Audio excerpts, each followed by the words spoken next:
la nueva ley que habilita efectivamente estas plantas de termovalorización. Llegó prácticamente promediando el reportaje Elio Brailovsky, que está con nosotros, y acá escuchaba con atención y respetuosamente bueno, esta conversación que hemos tenido con el ministro. ¿Qué decís, Elio? ¿Cómo estás? Hola, buen día. Mira, yo creo que el ministro confía demasiado en el control ambiental de una estructura en la que yo confiaría bastante menos. Es decir, recién cuando ustedes hablaban de las plantas que están al lado del Sena y del Danubio, y si vamos a poner una planta al lado del riachuelo, uno puede comparar el estado de calidad de agua del Sena, el Danubio y el riachuelo y va a haber diferencias importantes. Ahora, si los que controlan las plantas en Viena y en París son los que se ocupan de controlar la calidad de agua del Sena y del Danubio, es coherente que uno mire el río en buen estado y confíe, están trabajando bien. Ahora, si los que se ocupan de controlar esa planta son los mismos que se ocupan de que el riachuelo esté limpio, uno dice, caramba, hay una estructura de control que es menos confiable que la de París, para decirlo educadamente. A mí, Antonio, lo que me preocupa es que el Estado no puede garantizar la calidad institucional que declama. Me dio la impresión que este proceso, visto desde afuera y como un observador con algunas herramientas periodísticas, te puedo decir, lo que se ve es, quisieron sacar la ley, lo hicieron de un modo rápido posible, pensaron una burda estrategia a través de la Agencia de Protección Ambiental persiguiendo a periodistas, creo que está tu nombre, en influenciables, no influenciables, duros, una cosa asquerosa, para que después, digamos, en el resto de los medios y aquí mismo, se pretenda poner a esta ley o presentar a esta ley como parte de un gran acto republicano. Me da la impresión que estamos hablando como un doble lenguaje, practicando entre nosotros. Eso no nos hace bien, ¿no? Digamos que la política se parece bastante a esto, a decir una cosa y hacer otra distinta. Es muy burdo. Ahora, lo que me preocupa es, esto habilita una tecnología de riesgo que no creo que la ciudad esté en condiciones de controlar, y no hablo solamente de aparatos. Los aparatos se compran, pero en una estructura donde hay mucha desconfianza de corrupción en funcionarios de bajo nivel o de nivel medio, bueno, qué sé yo. Sí. Esto requiere funcionarios insobornables. ¿Estamos en condiciones de garantizar funcionarios insobornables? Por lo siguiente, una tecnología peligrosa tiene mucho costo de prevención, en temperatura que se quema el material, en filtros, en aparatos que hay que cambiar periódicamente, etcétera, etcétera. Y lo más barato es hacer las cosas mal, con riesgo para la población. De modo que la empresa que opere eso va a querer ahorrar a todo trance. Y siempre lo más barato es sobornar al funcionario antes que hacer un proceso limpio. La cuestión tiene la seriedad que Antonio está marcando, central en el tema de los controles. Por eso insistíamos frente al ministro en la necesidad de escuchar al otro, de considerar al otro, de no despreciar al que piensa diferente. Encontramos este fragmento de Josefina Semillán, es filósofa, y en la Feria del Libro, hace 2 años, nos llamaba a reflexionar acerca de la necesidad de considerarnos unos y otros. Matar en el mundo contemporáneo no solamente es quitar la vida de modo literal, es oscurecer la alegría cotidianamente. La ponzoña hoy no es una pócima de veneno. Hay una elegante forma despectiva de tratar que inferioriza al otro. y que los niños y los jóvenes lo han internalizado muy bien. Dice, yo no le hice nada. Y es cierto y objetivo que nada le hizo. Y que la respuesta está dando la clave. Es verdad, nada. Lo trataste como si no existiese, porque está pasando eso, ¿eh? Estamos en el gueto calentito de los buenos, que estamos decentes, y los demás pútridos acá no entran. Uno puede ser muy correctito en cierto sentido y pútrido ético porque puede ser un exclusor de los diferentes. Cuando se trabaja con marginados sociales, uno aprende que gente, desgraciadamente de apariencia sucia porque no tiene agua potable, corriente calentita, ni baño diario, ni cosa que se le aparezca, y que desgraciadamente puede dar una imagen sospechosa o desagradable, es magnífica persona. Por eso, en tiempos de sospecha, hay que pensar antes de marginar. Es bueno lo que nos dice Josefina, porque habla de esta elegante forma despectiva de tratar, que no es otra cosa que el desprecio. Nos está invitando a engendrar buenos vínculos y saborear esos buenos vínculos, sobre la necesidad de desarticular los prejuicios. Y yo creo que en este debate, Elio, aparecieron claramente los prejuicios que tienen que ver con esto de que el que piensa diferente, feo, sucio y malo. Con este agregado, y es que se trabaja con la ilusión que tiene la gente en nuestra sociedad de que la basura tiene que desaparecer. No la quiero ver, no importa cómo, la basura de mi cuerpo tiro la cadena y no me importa dónde va.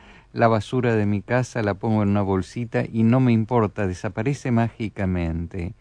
Y la idea de quemar algo entra dentro de esa mitología. Ahora, lo más irracional que hay es darle a distintos tipos de basura el mismo tratamiento. Hay un proyecto de ley que se está discutiendo en Francia con mucha seriedad de cambiar el Código Penal y de calificar como delito a la obsolescencia programada. La obsolescencia programada es la conducta de las empresas para acortar la vida útil de un producto, así el producto termina en la basura lo antes posible. Estilo esas electrodomésticos que no se pueden reparar. Hay unas mini pimer que no se puede desarmar para reparar el motor, que cuando falla se tira a la basura, se compra otra nueva. Eso pasa a ser residuo, innecesariamente residuo, que se le carga a la sociedad, y es lo que en Francia se está planteando. Bueno, esto es una estafa, tiene que ser parte del delito de estafa. Ahora, si uno piensa en términos de residuos, uno tiene que trabajar no sobre la punta de lo que se tira, sino sobre el proceso productivo. Antonio Elio Brailovsky está con nosotros, es profesor especializado en historia ambiental, es economista. Antes estuvo el ministro de Ambiente de la ciudad de Buenos Aires, tratando de explicarnos de modo elegante en qué consiste la nueva ley de residuos que provocará un quiebre en el tratamiento de los desechos en la ciudad y hará que haya plantas incineradoras, algunas aquí en Buenos Aires, en los barrios más alejados seguramente, y otras en la provincia de Buenos Aires, en los sectores que están cercanos a la ciudad, periféricos a la vez. Ahora, la parte final del programa. Todavía faltan preguntas, todavía faltan voces. ¿Ya hiciste escuchar la tuya?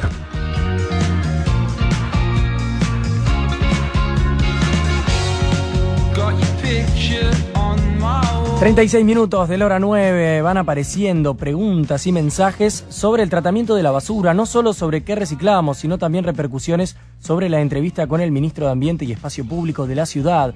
Roberto dice: yo uso pilas recargables, reciclo todo, no tiro nada. Elena pregunta: ¿cómo se van a quemar los neumáticos?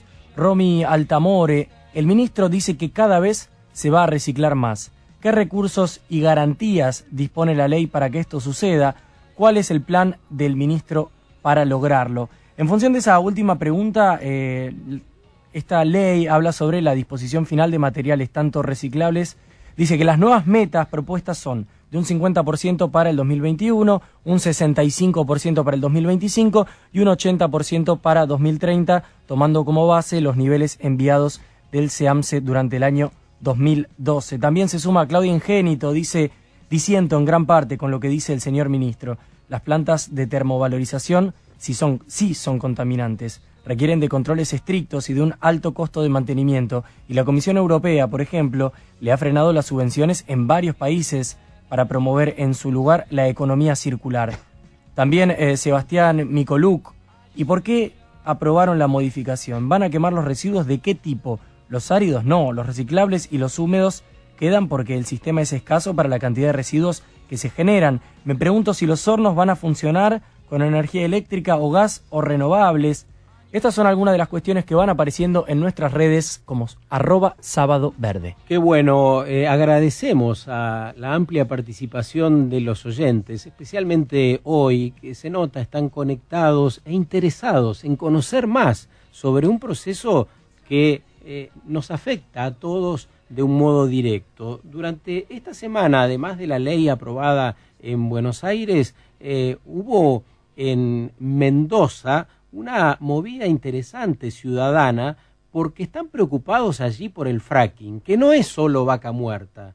Habilitarán 200 pozos en Mendoza también, decíamos antes, en una de las provincias de la Argentina que tiene menos capacidad de obtener agua potable, ni para sus ciudadanos ni para los cultivos tradicionales. Pareciera que vivimos un momento, Antonio, como de alto riesgo, ¿no? Que nos obliga a estar muy atentos. Un momento de alto riesgo donde las decisiones se están tomando por presión del mundo de los negocios, y eso requiere que en algún momento haya alguna forma de balance, de contrapartida, que no sean solamente los negocios los que toman las decisiones. Si me disculpas, doy un paso atrás, vuelvo al tema residuos, porque la pregunta es ¿por qué hay tanto apuro? El apuro tiene que ver con que han colapsado los rellenos sanitarios. Estamos de acuerdo en que el relleno sanitario es una manera irracional de tratar la basura, pero fíjate un dato, las próximas tierras para relleno sanitario que se iban a habilitar iban a ser en Campo de Mayo, en los terrenos del Ejército.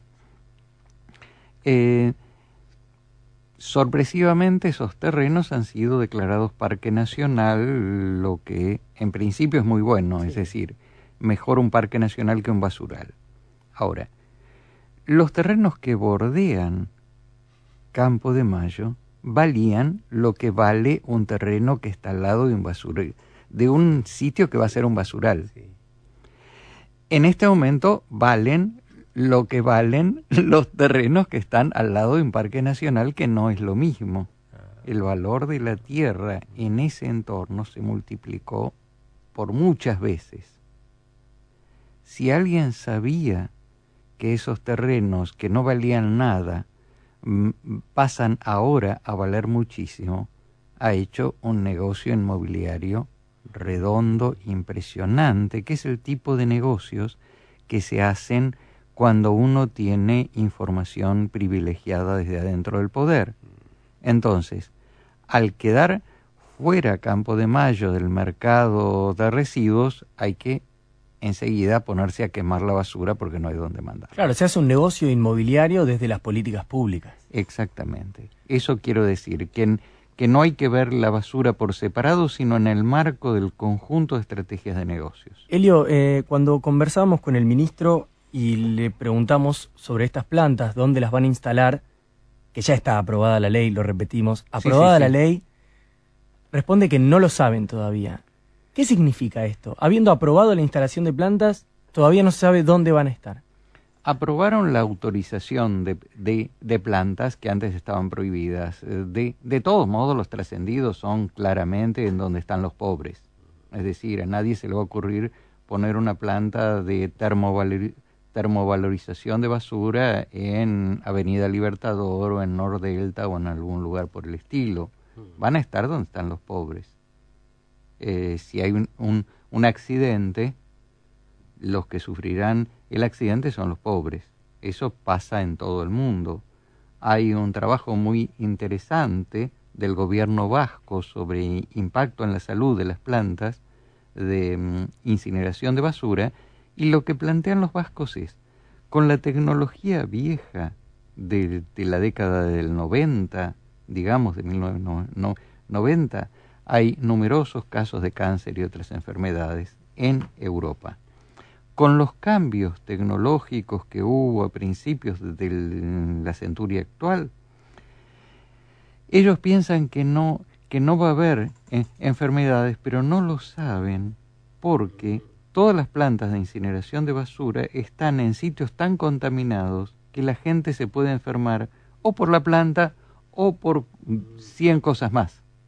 Entonces, esas plantas se ponen donde hay, en todo el mundo, donde hay gente pobre, donde hay gente que ya está enferma o enfermable por otras cosas.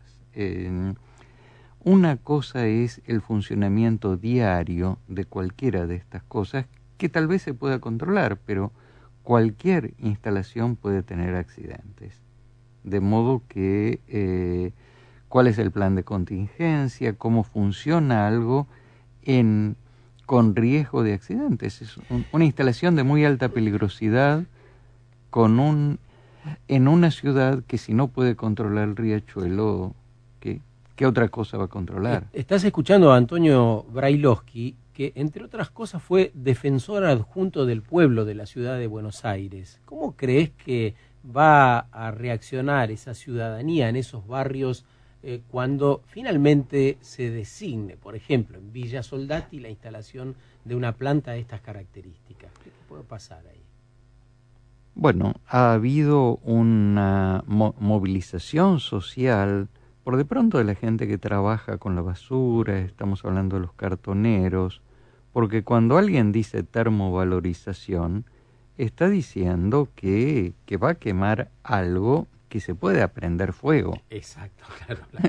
De la basura. Las bananas y las cosas mojadas no se van a prender fuego si no tienen un combustible. Entonces, ¿no?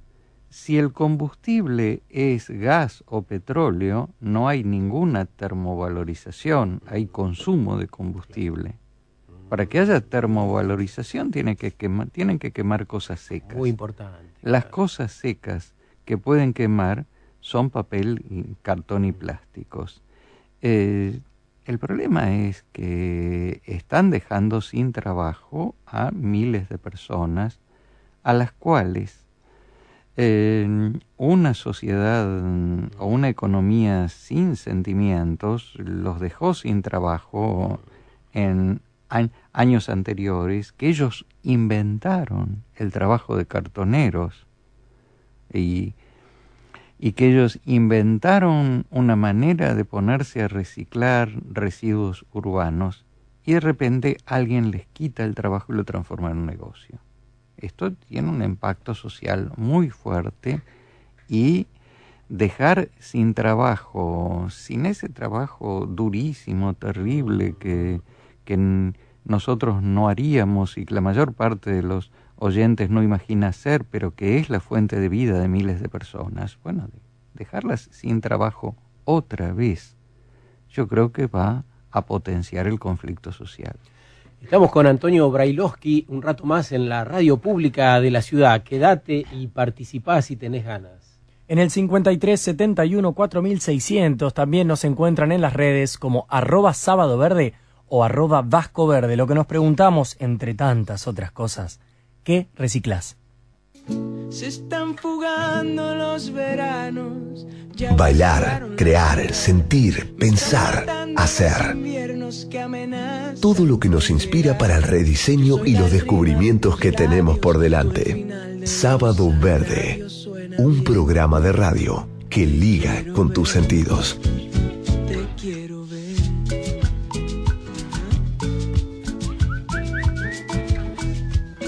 Estamos preguntando en el aire de la 1110, ¿qué reciclás?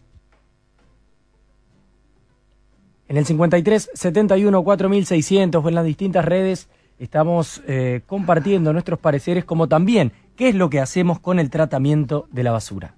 Sandra, 52 años, y reciclo maderas, latas, frascos, todas cosas para mi casa, y dono ropa a la iglesia. También Antonella Rizzo se suma, dice: difícil creer que en incineración van a tener nuevas y maravillosas capacidades de control si la ciudad es una mugre. Hola, mi nombre es Graciela, tengo 60 años y reciclo más o menos, en realidad separo las botellas de plástico y las botellas de vidrio, eso sí, pero todo lo demás lo pongo en otra bolsa. ¿Cuál ha sido el papel, crees, Antonio? Estamos con Antonio Brailovsky en el final del programa, de las organizaciones sociales en cuanto a la responsabilidad que pudiera caberles por este fracaso de la ley anterior que ordenaba reducir drásticamente la basura.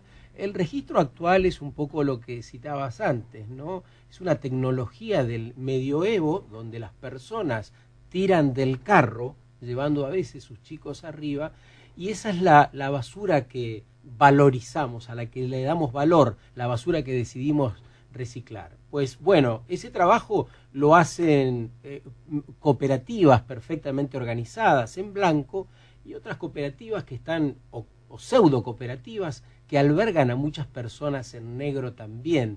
Es decir, ahí hay una actividad que claramente no se le pudo encontrar la vuelta. También estoy pensando en los aspectos organizativos de una ciudad que tiene millones de habitantes como la de Buenos Aires, ¿no? Digamos que hay cooperativas que hacen un trabajo duro en las condiciones que se puede hacer, y hay organizaciones que trabajan con mano de obra esclava. Y ahí hay que tener en cuenta el rol de menores en la calle, en un trabajo nocturno, insalubre y peligroso, y el hecho de que estén en negro, etcétera, etcétera. Es decir, no todo el cartonerismo es igual. Por un lado eso. Por otro lado, cuando uno plantea ¿qué estoy reciclando yo?, es una pregunta que carece de sentido. Es la sociedad la que tiene que reciclar, es la sociedad que tiene que estarle encima a las empresas. Por ejemplo, yo separo las botellas de plástico o no las separo, me da lo mismo. La pregunta es, ¿tienen que existir botellas de plástico? Claro. ¿O estamos engañando a la gente con una ilusión de que si pongo las botellas de plástico que no deberían existir en un tacho hago algo? En realidad lo que estoy haciendo es avalando una conducta empresaria que nos tapa de plásticos innecesarios, inútiles. En algunas ciudades del norte hay una cantidad de ONGs o de empresas que empezaron como ONGs y que después se fueron calificando como empresas, que han puesto sus supermercados en los cuales no se venden envases. Uno va con su propio envase y se va sirviendo en el envase, y va con su propia bolsa y mete las cosas en la bolsa y no hay plásticos. Entonces, si nosotros queremos una política de trabajar con los residuos, lo primero es evitar que los residuos existan. Claro, recién había una consulta de un oyente que hablaba sobre las pilas o quería saber qué pasa con las pilas en la zona norte. Esa es una clara responsabilidad del productor de esas pilas, ¿no? Claro, pero cuando se habla del generador del residuo, siempre se le echa la culpa al último eslabón, sí, claro, al que no puede hacer otra cosa que tirarla. Ahora, ¿qué pasa con el fabricante que puede hacer o descargarle la responsabilidad al cliente, o hacerse cargo si la sociedad lo obliga a que se haga cargo? Por esto requiere este principio de responsabilidad extendida del productor, que el que fabrica pilas tiene que llevarse las pilas usadas. Pero ahora, ¿nos estamos acercando a ese lugar? ¿Hay lineamientos para ir a ese lugar? Nunca se intentó. Porque pienso en lo que escribiste en algún artículo que estaría bueno si nos lo podés explicar un poco. Esto de que queremos goles en los 45 minutos. Para que una sociedad divida la basura Primero que tiene que confiar que la basura no se junta después. He seguido en demasiados sitios a ver qué pasaba con la recolección diferenciada, y en muchos sitios, no necesariamente todos, pero en muchos sitios, cuando uno sigue al que recoge la basura aquí y el otro que recoge la basura distinta allá y después la juntan y la tiran, bueno, en muchos sitios pasa eso. La gente tiene que confiar que efectivamente se hace algo con esa basura diferenciada. Y por otro lado, en sociedades europeas en las que lograron que la sociedad discrimine la basura, tardaron una generación. Ahora, esto requiere una generación durante la cual todo el tiempo en la escuela se hable de eso, se incorporen esas prácticas, los medios de comunicación lo digan, haya un mecanismo concreto, especial para hacerlo, que quede muy claro a todos cómo se hace, homogéneo, si hay contenedores, si hay recolección diferenciada unos días y otros no, etcétera, etcétera, porque además no hay por qué recoger toda la basura todos los días. Uno puede decir basura seca el lunes, claro, miércoles y viernes, claro, basura húmeda martes, jueves y sábado, por ejemplo, y obviamente un sistema de sanciones y multas importantes al infractor. Educación y sanciones.